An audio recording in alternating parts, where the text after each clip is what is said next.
Hello students, welcome to Inside Physics. Today we are going to discuss some topics in current electricity. See, current electricity. This is a topic in plus 2 level syllabus, and for cbse and JE neet, this information which I am going to take in this class is useful, and you are going to see the usefulness of Ohm's law also, right? See here, current electricity. In the previous chapters, the charges and fields, electric potential, we have studied the charges mostly at rest, right? Charges at rest, and the static charges will produce some potential around its vicinity, and they will produce some electric field lines, and thereby having the electric field around the charges. Here the electricity, see the current electricity, whenever there is a movement of charge, we say the current is flowing. The current is due to motion of charges. Electricity is produced due to motion of charges. That is called flow of charge, is called current. So flow of charge, the current produces electricity. Here mostly in nature we will see some natural currents of charge flowing and producing high electricity. Generally we see in thunderbolts. So in clouds, because of the high friction, there will be high amount of potential difference will be generated, so that the charge movement is very quick, and high amount of charges will flow in very short duration. So that high voltage, because of the potential high potential difference, the enormous charge will flow through the atmosphere to the earth. That is called thunderbolt. That is a natural phenomenon of flow of charge. That flow of charges are mostly unsteady. See, the currents that will they produce are unsteady. Unsteady means, see, there is no steady current, there is no particular level of current flowing. There may be sometimes huge current, there may be sometimes the current is less. But mostly for our practical purposes and for our home appliances or for our practical usage of currents, we need steady current, not unsteady current. Okay. So in this phenomenon, we see what is electric current. See, the flow of charge. I said the flow of charge. Suppose I take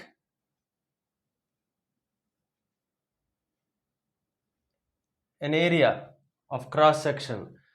So in this area of cross section, the total charge flowing in the forward direction.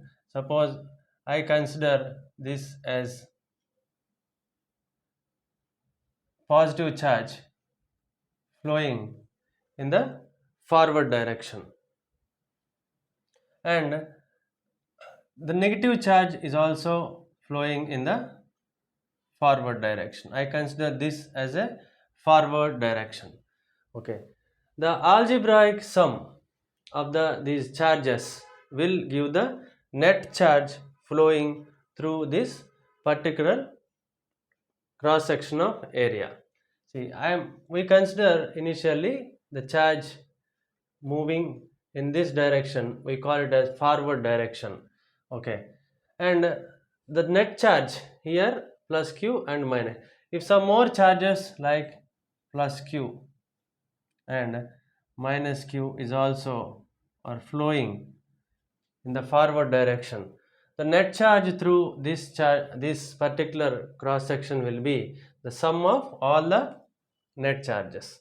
So if you consider here q net in the forward direction, then we can write here, see, q plus minus q minus, all are in one direction.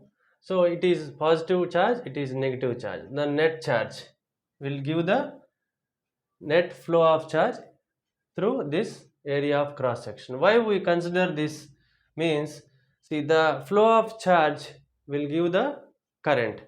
To develop a relation between the quotient, see, the charge and the current flow, we are considering a small area here, and the flow of charge through that area we will consider to develop a relation between current and charge. Here, if the charges are all positive, see, if the charges are all positive, suppose like this, we can write q net charge flowing in forward direction is total charge, okay, total positive charge. And if some positive charge is in the reverse direction, in the reverse direction, in the backward direction, we will call it as backward direction. Now the net charge will be the total charge in the forward direction minus the charge in the backward direction. Okay. In this condition, the total charge will be the forward direction minus the charge in the backward direction. So this is how we consider the charge flowing through a particular area of cross section. Right. Here, see, the charges mainly in general are unsteady. Right. The charges in general are unsteady. So to get the steady charges, see, the instantaneous current at a particular moment. Okay. So we consider the quotient, the relation between the current and charge. This can be written as I is equal to charge per unit time. If you consider a small interval of time and how much charge is flowing in that interval, and the current is given by the charge flowing per unit time. I told you that generally the current is in general unsteady, and in this case, if you want to get the current flowing in a particular time interval, then we can consider the instantaneous current in a particular time interval, like limit delta t tends to 0 delta q by delta t. Okay, delta t is a small interval. Okay, delta q is a small charge flowing in a small interval of time delta t, and delta t tends to 0. That means however small may be the time interval, the instantaneous current will be calculated like this. So at a particular instant we can get the current flowing through a uniform area of cross section. So to get the calculation of instantaneous current, so even though the current is unsteady, we can calculate the instantaneous current with this formula. Okay, see, generally the unit of current is ampere. Okay, so ampere, see, ampere is a unit of current. That means the a 1 coulomb of charge flowing through a uniform cross section area of a conductor through 1 second is called 1 ampere. Okay, 1 ampere is equal to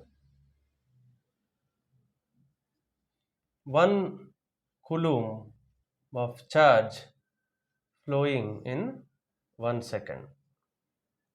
So this unit of ampere is generally used in our daily appliances, daily electronic appliances, and other household utilities where we use the current supply for our daily life. It is, the unit is represented in ampere. Okay, so for the currents producing, like in thunderbolts, the amperes will be multiplying to a tens and thousands of amperes. So that will be a huge current developing in the natural phenomena like thunderstorms and thunderbolts. Okay, so now we see how the electric current will be in a conductor. We see how the electric current is flow, electric current in a conductor.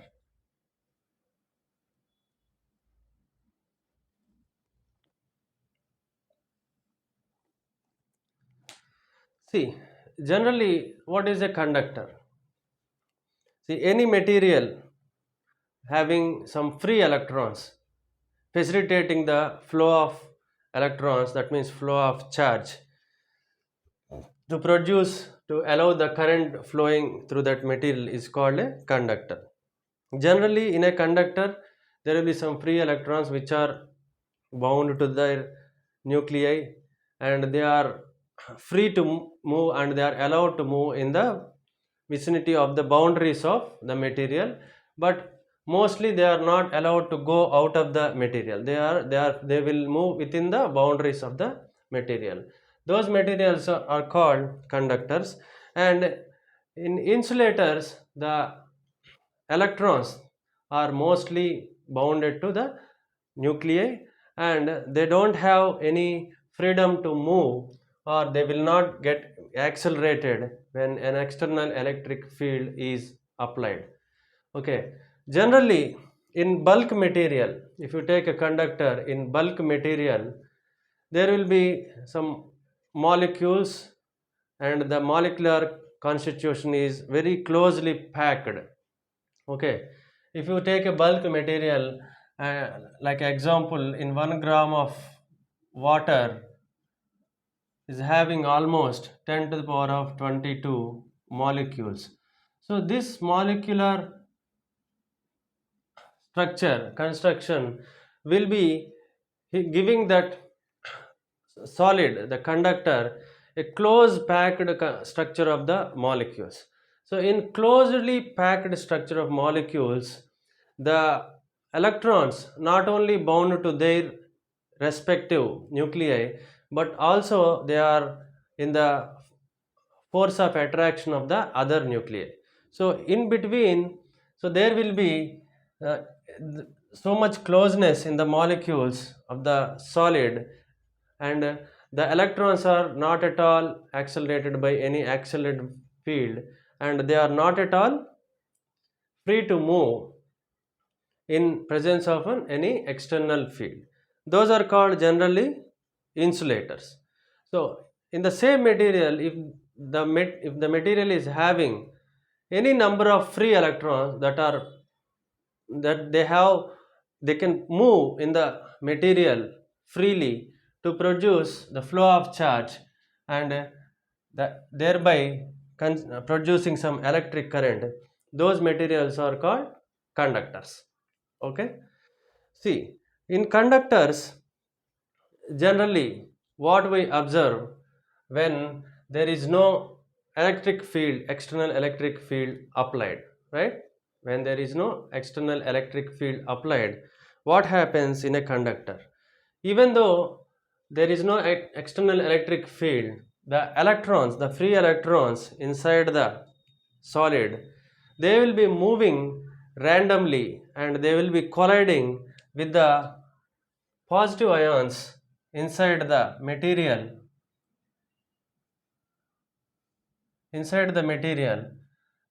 See, this is the movement of electrons randomly in all directions, and they will be colliding with the positive ions. This happens because of the thermal condition of the material. So thermally, generally they will be having some temperature, because of the temperature of the material. So because of the thermal condition, even though there is no external electric field, the electrons will be colliding with the stable positive ions, and after colliding they will move in all directions but with the same velocity as before the collision.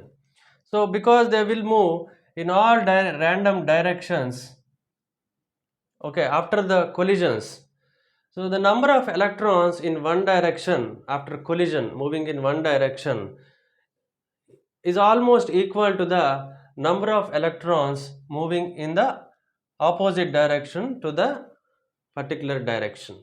So in this way we can say the average, see, the net charge, because the direction of each electron will be cancelled by another electron which is moving opposite to the this electron, so that in this case we can say that the net charge moving inside a material is 0.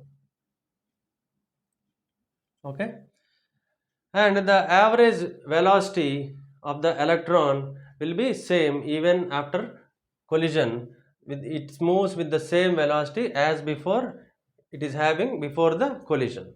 Okay, so here this is what happens when there is no electric field and inside a good conductor, because of the thermal condition of the material there will be still a movement of electrons which will be considered as the all the directions are mutually cancelled because of the random movement.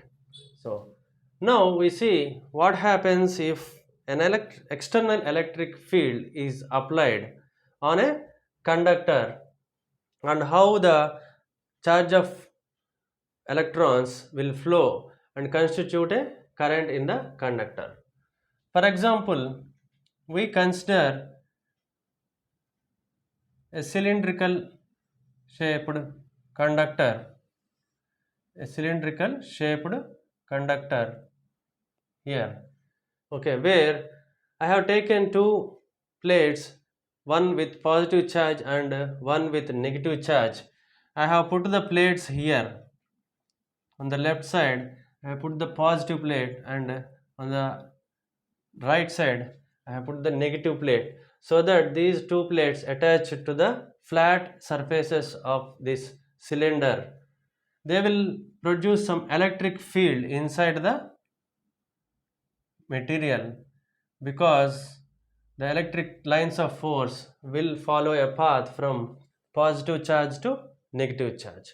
Okay, so here what happens is, because this is a conductor and inside there will be some electrons free to move within the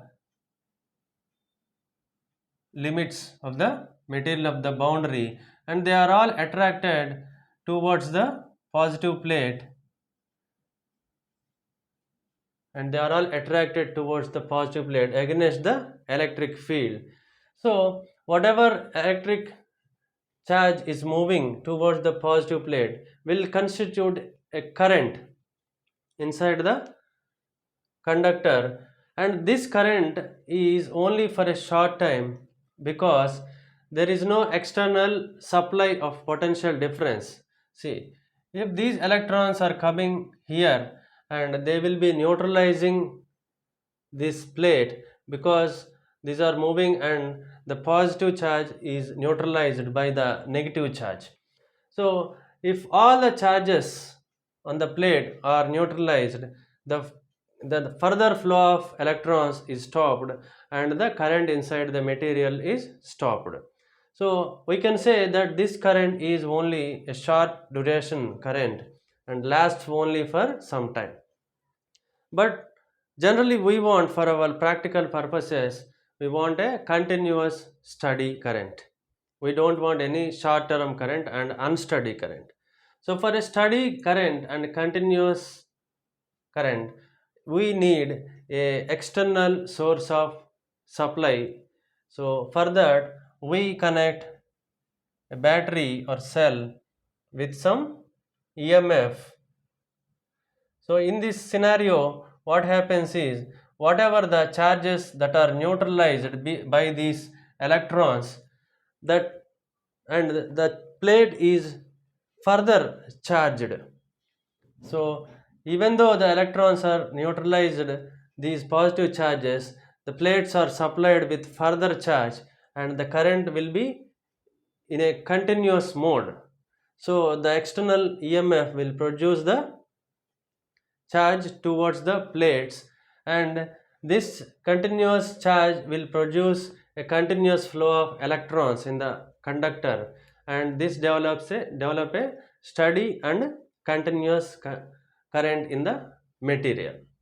Okay, so this is how we can study and we can analyze how an electric current is flowing in a conductor.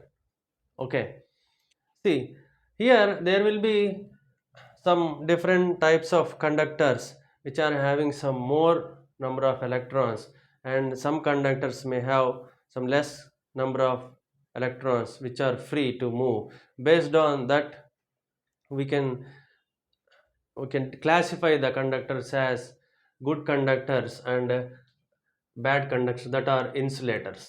Okay, so now after this we will see what Ohm's law says. See, Ohm's law is a theoretical derivation in this chapter of current electricity. Okay, so this is a relation, Ohm's law, which says that if a current is flowing across a conductor, that means if a current I is flowing across a conductor, see, the potential difference across the two ends of this conductor is directly proportional to the current flowing.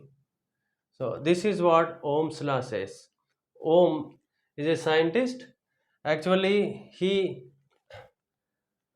discovered this relation between the current flowing in a conductor and the potential difference across the ends of the conductor long before even the mechanical properties of current and its establishment was discovered. He actually found out this relation, and long before the actual current phenomena is discovered, I think it was, he found out this relation in 1828. Okay, so with this relation what we can observe is, see, if the current is more, that means the flow of charge is high in the current in the conductor, the potential difference across these two ends of the conductor is also increased proportionately. So V proportional to I, the proportionality constant here, we can write a proportionality constant called R. Okay, see, V is equal to IR. See, R is called a proportionality constant, which is resistance of the conductor. Resistance of the conductor. So resistance of the conductor is a property of a material, okay, which depends on the nature of the material and also the dimensions, that means the length, breadth, area of the conductor. So with this relation we can say, if the resistance of a material is high, obviously the potential difference across the ends of the conductors is low. So this relation we can refer to Ohm's law. Okay, so now we see how the resistance is dependent on the nature of the conductor and the dimensions of the conductor. If we consider nature, means, See, if it has to have low resistance, that means it should allow current in a good way, so that the resistance means the electrons are very free to move in a conductor that is having a low resistance. If a conductor is having high resistance, that means there the flow of charge is not at all a free flow. There the resistance, that means the resistance, the opposing force to the current, that means flow of charges, is high. Then we can say the conductor is not a good conductor. Okay, and in this way we now see how the resistance of a material dependent on its dimensions. Okay, the, for that we consider, first we consider two long blocks which are of equal length and equal area, which are put in this way, which are side by side put in this way, and they are connected here, and they are put in the same way, and these two are of same length and same area. Both are having same length and same area. So if we consider a current I is flowing across these two conductors, okay, and because of the length here of the conductor, the potential difference across this first conductor is, we can write as V. And in the same way, the same current I is flowing across this conductor, and we can write the potential difference across this two ends of this conductor is V. See, with the relation from Ohm's law,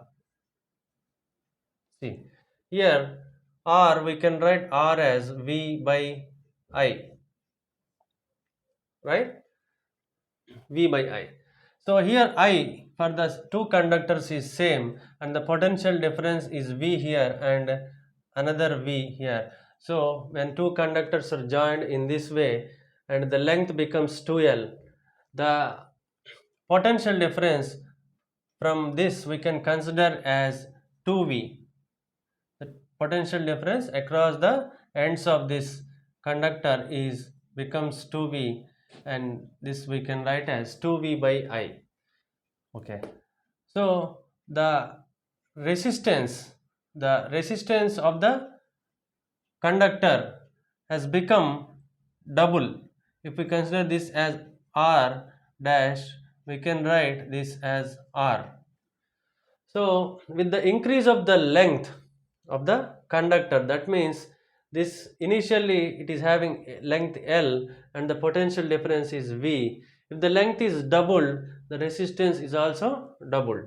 So from this relation we can write the resistance of a material is directly proportional to the length. Okay, because when we have increased the length, that means we have doubled the length, and the resistance is also increased. That means we can proportionally write R proportional to length of the material. So in the same way, see, these two conductors we can consider that they have put in this way, right? They have put one upon other, and the one conductor has cut in such a way that the area of cross section has become half. The length is same. For one conductor we have cut it in the middle in such that the area of cross section has become half, so that it becomes A by 2. We have put the two conductors like this, and the current is flowing in this material I. So for this we can write here with the relation V by I. See, here in this conductor the current flow is I. The same current will be flowing in this conductor also, right?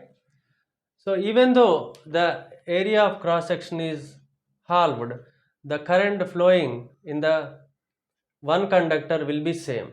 So in the same way, this current is also flowing in the upper conductor. So both constitute double the current I plus I 2I. Okay. So this current in the first conductor and this current in the second conductor will add up and they will give a sum of the currents I plus I 2A. In this scenario, see this equation we can write it as R dash is equal to V by I, means, okay, see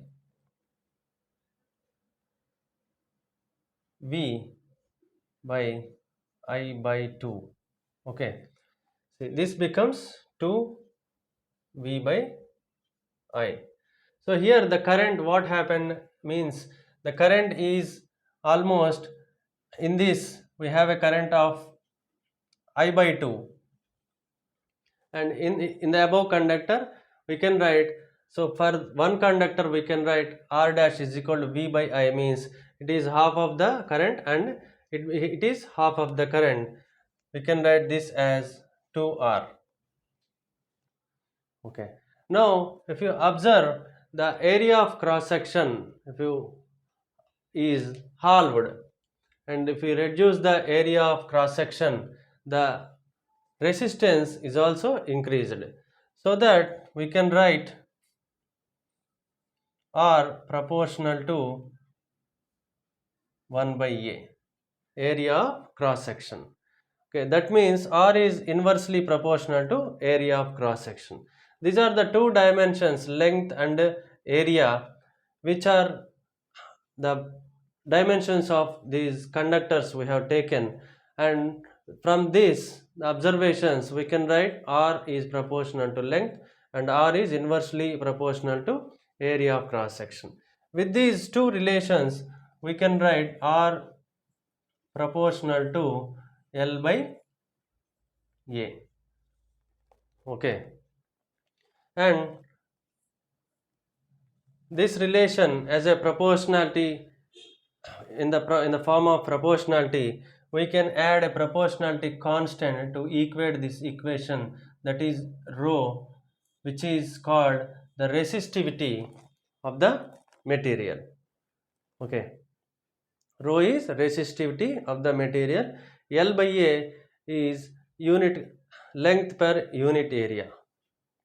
Okay, this resistivity is a particular phenomenon of a material, that means the resistance per unit length of unit resistance per unit area cross section across the length of the conductor. If this is the length of the conductor, so the resistivity across this length of the conductor per unit area of cross section is called resistance of the material. Okay, so here we observed that the resistance will depend on the dimensions here in the Ohm's law. Okay, see, we know that from here the relation V is equal to I R. If you put in place of R here, if you put I into L rho by A. Okay, this R I have put in this equation, I into rho L by A. See, I by A is, we can write the current density, right? I will write here. Here potential difference can be written as rho L into I by A. See, I by A is a particular quantity which is called current density, current flowing through unit area of cross section. Okay, so V is equal to rho L into J we can write. Okay, rho L, specific resistance into length of the conductor into current density. Okay, we know that V is equal to E L. El. Electric field multiplied with length will gives the potential. This is we have taken this relation from the electric potential and capacity. In the previous lesson, we have derived actually what the potential is equal to the distance multiplied with electric field, or we can write E is equal to V by L. So if you put V is equal to EL here, rho L into J, LL gets cancelled. E is equal to rho J. Rho means resistivity. Okay, this is in the form of, see, pure magnitude of electric field and magnitude of current density. If you consider in the vector form, the vector notation where electric field and density are the vectors, we can write E bar is equal to rho J bar.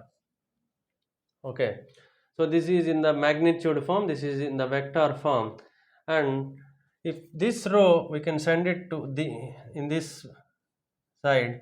See, J bar can be written as 1 by rho into E bar. That means 1 by rho, the inverse of resistivity, we can consider it as the conductivity of the material. Okay, so this relation can be written as the conductivity E bar.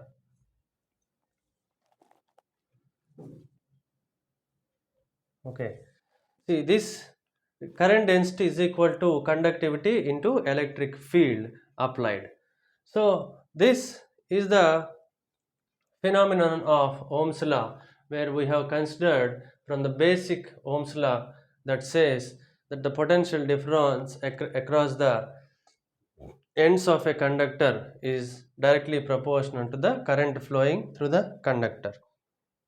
So with this relation, the Ohm's law is verified, and we can say that the materials which obey Ohm's law are the study of our main theory. Okay, there are some materials which don't follow Ohm's law also, and mostly we don't study those materials and about those materials in this lesson. We are only considered about the study currents and the conductors which obey Ohm's law, that we will study mostly in this lesson. Okay, so with this theory of Ohm's law, we can also say there may be some limitations to Ohm's law. See, for most of the theories, there may be one or two limitations which they will be failed in some conditions or in some situations. Okay, here the limitations of Ohm's law, limitations are mostly, see, Ohm's law is not obeyed by some materials which are mostly used in electronic circuits. See, so the in electronic circuits, in diodes and in some other circuit materials, this Ohm's law is not obeyed. Limitations of Ohm's law. Okay, some alloys like gallium arsenide and see the diodes, some diodes which are used in the circuits, electronic circuits, does not obey Ohm's law. That means the proportionality V proportional to I does not hold good in this kind of materials.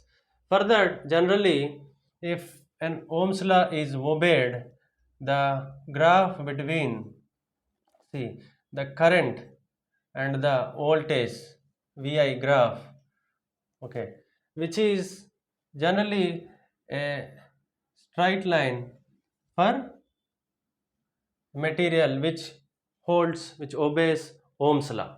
Okay, That means the uniform increase of voltage will also have some uniform increase in its current. Okay. There are some other materials I told you already, just like, see, gallium arsenide.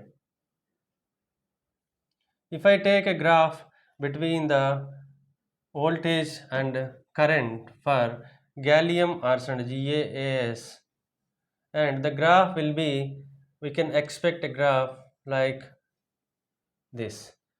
See, if you observe, if I draw a line here for this graph, see, for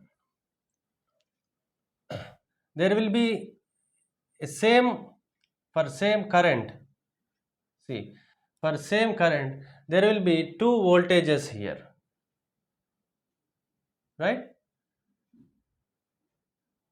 For same current it constitute two voltages in its graph. So that means the voltage changes. If we change the voltage across the material, see, at some particular voltages it is constituting the same current for different voltages. That means it is not obeying the Ohm's law. So this is an alloy, example of an alloy which does not obey Ohm's law. And suppose if you consider a diode, and if you draw a graph between the voltage and current, see, it will be like this. Okay, this is negative voltage, this is positive voltage. That means when we change the direction of voltage without changing the magnitude, the amount of current produced will not be the same when we change the direction of the voltage without changing the magnitude. Okay, roughly it is around 1.5 milliamperes it is coming around, and here it will be suppose zero point 0.5 micro amperes. Okay, so in this way the two examples here, the graph will be mostly, it is looks like for a diode. So this graph and the graph for an alloy like gallium arsenide, these two will represent the graphs of voltage current, and these two graphs will say these two materials are not obeying Ohm's law. So these are the limitations. See, mostly we can consider that, see, by the law of this Ohm's law statement, we have thought that every material will obey Ohm's law, but it is also having some limitations. Okay, so this is about the picture of electric conductivity and the flow of electric current in a conductor, and thereby the relation between the current and the potential difference. Okay, so in the next class we will consider some more topics in current electricity. Okay, thank you.